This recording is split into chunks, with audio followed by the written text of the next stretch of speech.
Bom dia, meus irmãos. A graça e a paz do nosso Senhor Jesus Cristo seja conosco nessa manhã. Amém. Eu convido os amados a abrirem a palavra de Deus no Salmo de número 3, onde nós estaremos meditando nesta manhã. Salmo de número 3. Os irmãos já encontraram? Eu farei a leitura, os irmãos apenas acompanham. Salmo de Davi, quando fugia de Absalão, seu filho. Senhor, como tem crescido o número dos meus adversários. São numerosos os que se levantam contra mim. São muitos os que dizem de mim, não há em Deus salvação para ele. Porém tu, Senhor, és o meu escudo, és a minha glória e o que exaltas a minha cabeça. Com a minha voz clamo ao Senhor, e Ele do seu santo monte me responde. Deito-me e pego no sono, acordo, porque o Senhor me sustenta. Não tenho medo de milhares do povo que tomam posição contra mim de todos os lados. Levanta-te, Senhor, salva-me, Deus meu, pois feres nos queixos a todos os meus inimigos e aos ímpios quebras os dentes. Do Senhor é a salvação, e sobre o teu povo a tua bênção. Amém. Amém. Meus irmãos, a título de introdução, eu gostaria de recordar aos irmãos um pequeno trecho do livro O Pequeno Príncipe, em que aquela criança extraterrestre, diante daquele aviador perdido no deserto, ele conta sobre como era o seu cotidiano lá naquele planeta. E ele diz ao aviador que ele tinha um trabalho diário que ele não poderia deixar de fazer. Ele tinha que todos os dias tirar os pequenos baobás do planeta, antes que eles crescessem e destruíssem aquele pequeno planeta. Se ele deixasse apenas um baobá sem ser retirado, o planeta todo estaria perdido. E como está escrito no cabeçalho desse salmo, nós vemos que Davi escreve quando ele está fugindo do seu próprio filho, Absalão. E então ele compõe este salmo. E é importante nós entendermos, a título de introdução e de contextualização para compreendermos o salmo, de que Davi está escrevendo porque ele se colocou em uma situação em que ele não cuidou das ervas daninhas da sua própria casa, e então agora ele se vê no meio do perigo. Se nós olhássemos para o texto de 2 Samuel, capítulo 15, eu não pretendo lê-lo, mas apenas dizer o que nós encontramos lá, e se os irmãos mais tarde tiverem a oportunidade de ler, eu recomendo. Nós encontramos no capítulo 15 que o resultado, na verdade, daquilo que vinha acontecendo nos capítulos anteriores. Pois Davi foi omisso quando Tamar foi abusada por seu irmão, Amnon. E Davi não fez absolutamente nada. E os irmãos devem saber que Tamar era irmã de Absalão e meio-irmã de Amnon. Mas Davi, como pai, Davi, como rei, não fez absolutamente nada quando o pecado aconteceu dentro da sua casa. E então, Absalão, depois de ter matado o seu irmão Amnon, foge. E mais uma vez, Davi não faz absolutamente nada para impedir a fuga, ou então desiste logo depois de ir atrás do seu filho. E então, agora no capítulo 15 de 2 Samuel, ele volta novamente a Absalão. Davi pune Absalão. Davi conversa com Absalão sobre aquilo que ele tinha feito. Davi usa o poder da espada que ele tinha recebido de Deus contra o seu próprio filho. Não. Ele deixa mais uma vez aquela erva daninha crescer dentro da sua casa. Então, nós encontramos ao longo de todo o capítulo 15 o estratagema de Absalão para tomar o trono do seu pai. Então Absalão começa a conquistar o coração do povo de Israel, assumindo a posição de um juiz ou do próprio rei, advogando as causas que eles traziam até a porta da cidade. Então o texto de 2 Samuel diz que ele ia conquistando o coração de todo o povo. Até que então ele volta ao seu pai e diz que vai cumprir uma promessa que ele tinha feito ao Senhor. Mas na verdade o que ele vai fazer é reunir aquele povo todo que estava então agora seduzido por ele para dar um golpe de estado contra o seu próprio pai. E então, meus irmãos, é precisamente neste contexto de fuga que Davi escreve este salmo. De sorte que o que ele diz aqui no salmo é o seguinte, se nós pudéssemos resumir tudo que está escrito aqui. Davi estava cercado de inimigos, aparentemente ele não tinha condições de reaver o seu trono, uma vez que ele abandonou a cidade junto com o povo, mas, apesar dessa situação, ele pode descansar e confiar na proteção de Deus e ficar tranquilo. Davi se colocou numa situação de perigo, não só ele, mas todo o povo. E então, no meio do seu sofrimento, ele é conduzido a aprender a descansar e confiar no Senhor. E mais uma vez voltar os olhos ao Senhor da aliança, que é o que nós veremos. De tal modo que o tema que eu dei ao sermão, ou à minha exposição, é aquilo que o próprio Davi diz no último versículo, no versículo 8. Do Senhor é a salvação. Nós vamos olhar para todo o salmo, de acordo com o que Davi escreveu, e no final das contas, nós vamos poder olhar para o Deus da aliança e reconhecer no Deus da aliança a nossa salvação, mediante Jesus Cristo. Então, Davi divide o seu salmo em 4 partes. O primeiro é o lamento, a primeira parte, que vai do versículo 1 ao versículo 2.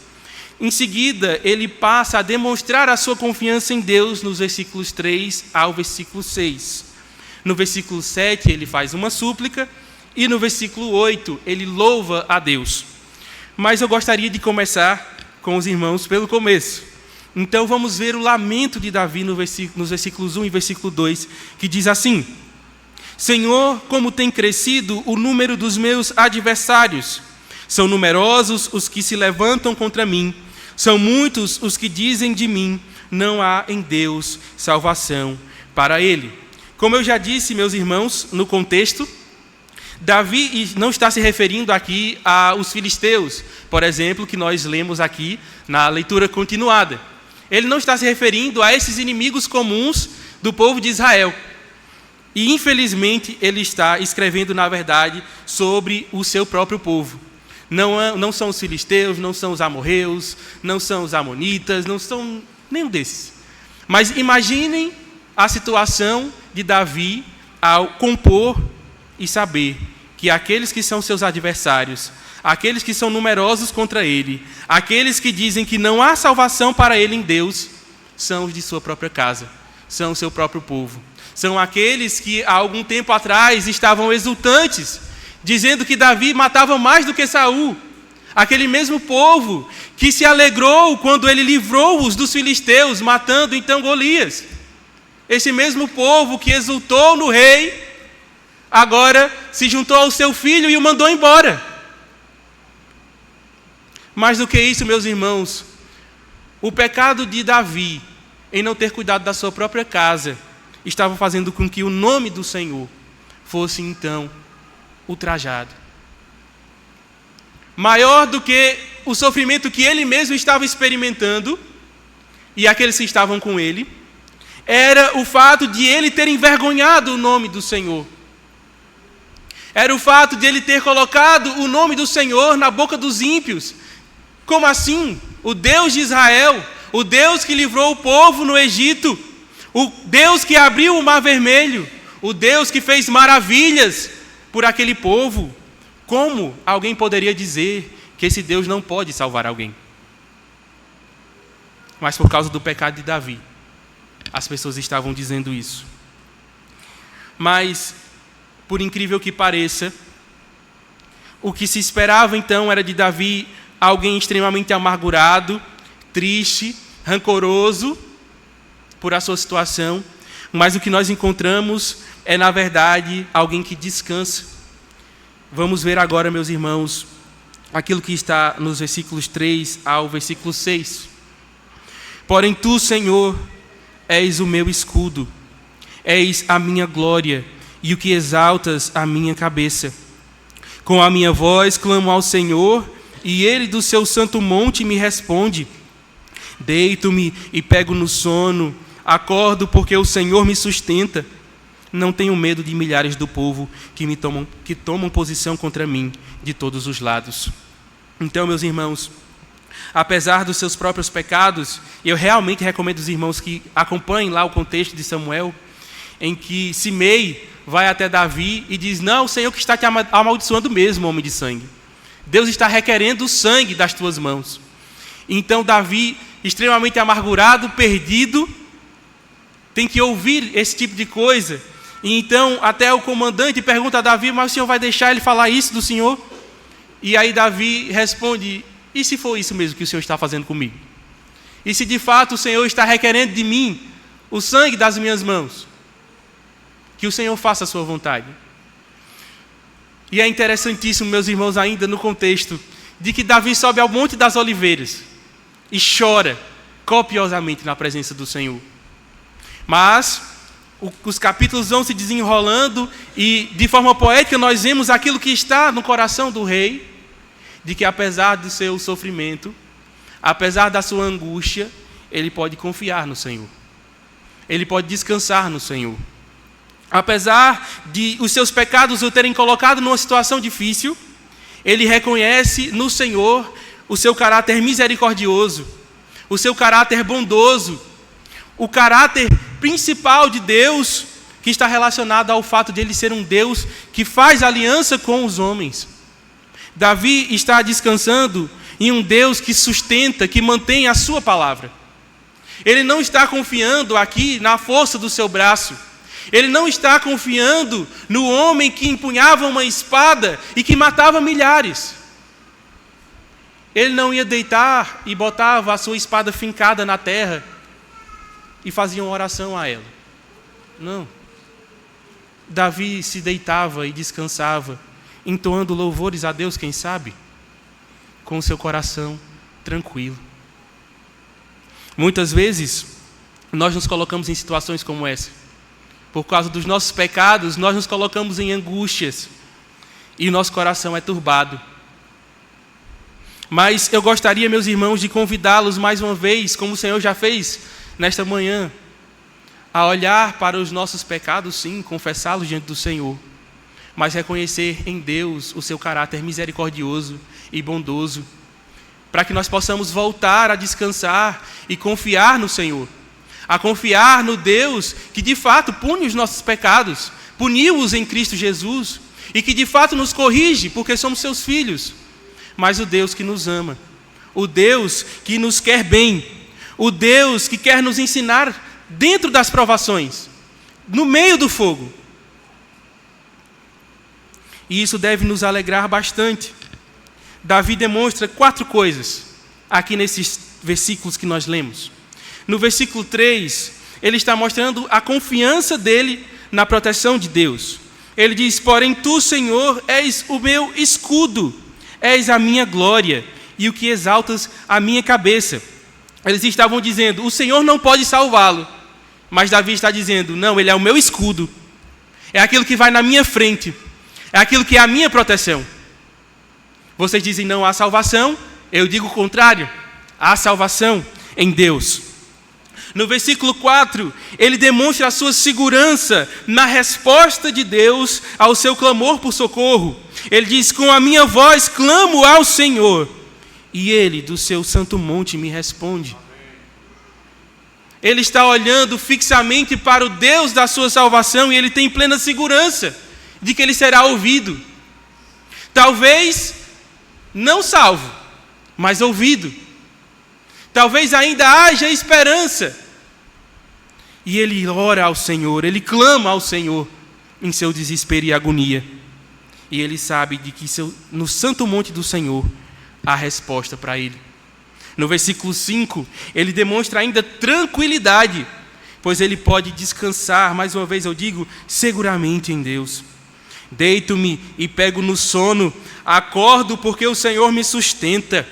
E no versículo 6, ele demonstra coragem. Não tenho medo de milhares do povo que tomam posição contra mim de todos os lados. Davi segue em frente. E ao dizer isso, ele então prossegue e faz uma súplica ao Senhor. Veja comigo o versículo 7. Levanta-te, Senhor, salva-me, Deus meu, pois feres nos queixos a todos os meus inimigos e aos ímpios quebras os dentes. Davi então agora, mais uma vez, ergue agora a sua voz, pedindo ao Senhor justiça, pedindo ao Senhor que o livrasse, pedindo ao Senhor que então ferisse os seus inimigos.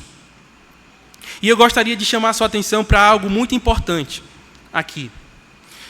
Muitos de nós têm confundido algumas orações como essas, que algumas pessoas chamam de orações imprecatórias, com justiça própria. E isso não é o que Davi está fazendo. Davi não está dizendo: Senhor, põe força na minha espada para que eu saia rasgando a todos. Senhor, aqueles que eu odeio, que eu tenho o prazer e o privilégio de matá-los. Não é esse o pedido de Davi. Davi está olhando para Deus, que é o verdadeiro legislador de todas as coisas. E ele está dizendo: Senhor, levanta-te e faz tu aquilo que é justo. De tal modo que eu gostaria que os irmãos não confundissem mais oração imprecatória com justiça própria. Quando nós clamamos ao Senhor e quando nós oramos ao Senhor pedindo a sua justiça, nós devemos estar certos de que Ele fará a justiça dele e não a nossa. Porque há um sentimento de frustração muito grande quando nós esperamos de Deus algo, quando nós esperamos a sua justiça de acordo com aquilo que é nossa vontade, e Ele age de forma totalmente contrária àquilo que nós esperamos. Nós vemos o assassino e nós pedimos a morte e o seu sangue. Aí Deus vai lá e converte o assassino e o faz crente como nós. Ele pega o adúltero e transforma então num homem purificado pelo sangue de Cristo. E nós olhamos para essas pessoas que são salvas por Deus e então nós nos sentimos amargurados. Porque aquilo que nós esperávamos era uma justiça segundo nós, não segundo Deus. Então, este homem que se colocou em apuros, do começo ao final, está olhando para o Senhor. Ele está dizendo, ele sabe que ele foi colocado naquela situação por ele mesmo, mas ele olha, descansa e confia em Deus, põe a sua confiança em Deus, sua segurança em Deus. Ele restabelece a sua coragem para continuar caminhando, porque está olhando para Deus. E para solucionar o problema, ele não olha para a sua própria espada, nem para aqueles que estão com ele, mas ele olha para o Senhor. De tal modo, então, que ele louva a Deus no versículo 8, dizendo: do Senhor é a salvação, e sobre o teu povo a tua bênção. Então Davi louva a Deus depois de lamentar, depois de declarar a sua confiança em Deus, depois de suplicar ao Senhor que haja com justiça. Ele então agora louva ao Senhor da aliança. E meus irmãos, eu gostaria de chamar a atenção dos queridos nessa manhã para o seguinte. Davi, como os irmãos sabem, era um tipo de Cristo. Era uma figura no Antigo Testamento que apontava para o nosso Redentor. E muitas pessoas têm feito de Davi uma figura louvável ao extremo. Ou seja, as pessoas têm lido o Antigo Testamento e lido a história de Davi, às vezes mal, como apenas um guerreiro que triunfou, o grande rei, e então tomam para si ele como exemplo e dizem: eu quero ser como Davi. Até certo ponto é aceitável nós imitarmos aquilo que é bom e que Davi fez. Mas o papel principal de Davi não era ser o protagonista da história. O papel de Davi era apontar para o seu próprio Redentor, para apontar para aquele que seria o seu Salvador.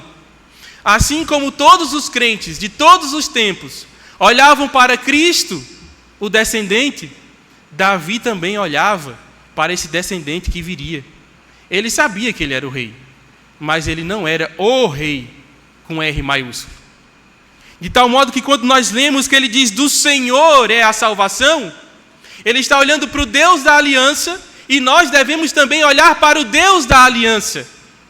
E devemos contemplar aqui a nossa salvação, que é Cristo Jesus, como também o era para Davi.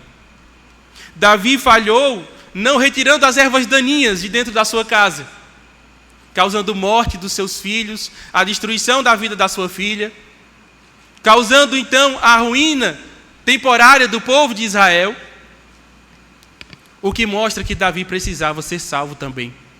De fato, nós lemos a história e a solução foi encontrada e o problema foi resolvido com Absalão, com a morte dele, infelizmente. Mas foi resolvido. Mas ainda assim, não é desta salvação.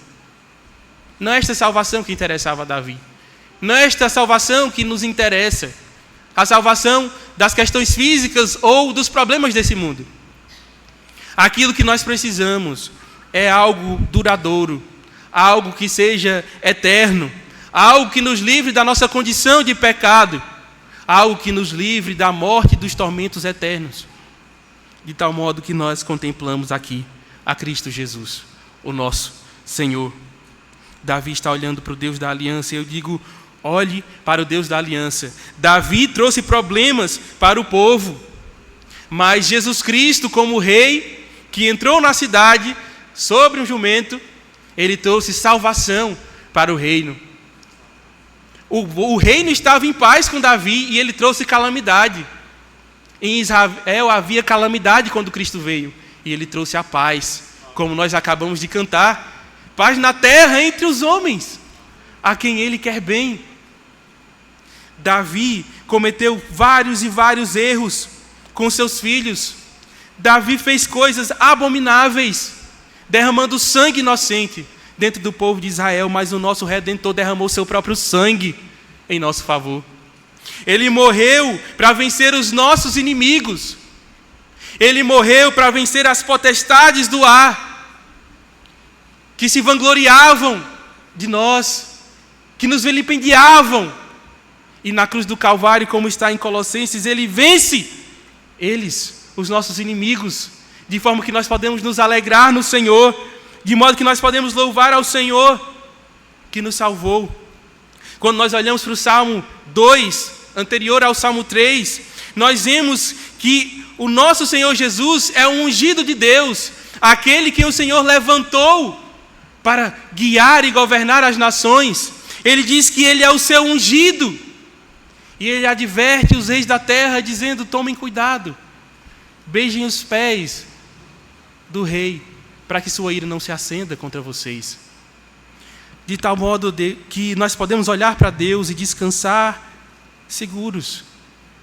Nós conseguimos, não por nossos méritos, é claro, mas nós conseguimos salvação em Cristo Jesus. E quando nós olhamos para o final do versículo 8, quando ele diz, e sobre o teu povo, a tua bênção, mais uma vez nós somos levados a olhar para Cristo Jesus, onde nós de fato somos muito abençoados. Eu gostaria de pedir que os irmãos abrissem em Efésios capítulo 1, onde gostaria de ver com os irmãos as grandes bênçãos que nós recebemos da parte de Deus. Então, Efésios capítulo 1, a partir do versículo 3, diz o seguinte: bendito o Deus e Pai de nosso Senhor Jesus Cristo, que nos tem abençoado com toda sorte de bênção espiritual nas regiões celestiais. Assim como nos escolheu nele antes da fundação do mundo. Então, Cristo nos concedeu a bênção da eleição, para sermos santos e irrepreensíveis perante ele, em amor. E em amor nos predestinou para ele, para a adoção de filhos, por meio de Jesus Cristo, segundo o beneplácito de sua vontade. Então ele nos predestinou, então nós somos adotados como filhos de Deus. Ele também diz, para louvor da glória de sua graça, que ele nos concedeu gratuitamente no amado, no qual temos o que, irmãos? Redenção pelo seu sangue, a remissão dos pecados segundo a riqueza da sua graça, que Deus derramou abundantemente sobre nós em toda a sabedoria e prudência, desvendando-nos o mistério da sua vontade, segundo o seu beneplácito, que propusera em Cristo, de fazer convergir nele, na dispensação da plenitude dos tempos, todas as coisas, tanto as do céu como as da terra. Nele digo, no qual fomos também feitos herança, predestinados segundo o propósito daquele que faz todas as coisas conforme o conselho da sua vontade, a fim de sermos o quê? Para louvor da sua glória, nós os que de antemão esperamos em Cristo. Continua, em quem também vós, depois que ouvistes a palavra da verdade, o evangelho da vossa salvação, tendo nele também crido, fostes então selados com o Santo Espírito da promessa, o qual é o penhor da nossa herança, até ao resgate da sua propriedade, em louvor da sua glória. Vejam, meus irmãos, quantas bênçãos nós recebemos a partir do sacrifício de Cristo Jesus. Nós podemos dizer, então, como Davi no versículo 8, primeiro, do Senhor é a salvação, nós somos salvos em Cristo Jesus, e podemos dizer que sobre o povo dele está a sua bênção. E nós acabamos de ver quantas bênçãos nós recebemos. Então eu gostaria de encerrar dizendo aos irmãos, mais uma vez, os irmãos lembram da história dos baobás. Nós temos todos os dias que retirar todas as ervas daninhas. Nós não podemos vacilar.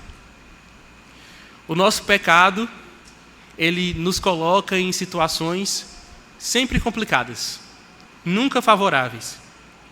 E se nós formos deixando as coisas acontecerem, se nós formos deixando que o pecado então nos seduza, e se nós formos então afrouxando as rédeas da nossa vida, nós vamos nos encontrar, como Davi se encontrou, com um problema grande batendo na nossa porta. Então, meus irmãos, nós precisamos fazer como Davi. Sim, olhar para o nosso Deus, encontrar nele a nossa salvação e pedir que ele nos ajude a enfrentar as ervas daninhas que surgem na nossa casa, para que nós não sejamos tragados e para que o nome do Senhor não seja envergonhado por nossa causa. E que no final de tudo, nós possamos declarar em uma só voz aquilo que está no versículo 8, eu gostaria que os irmãos lessem comigo. Do Senhor é a salvação, e sobre o teu povo a tua bênção. Amém. Amém.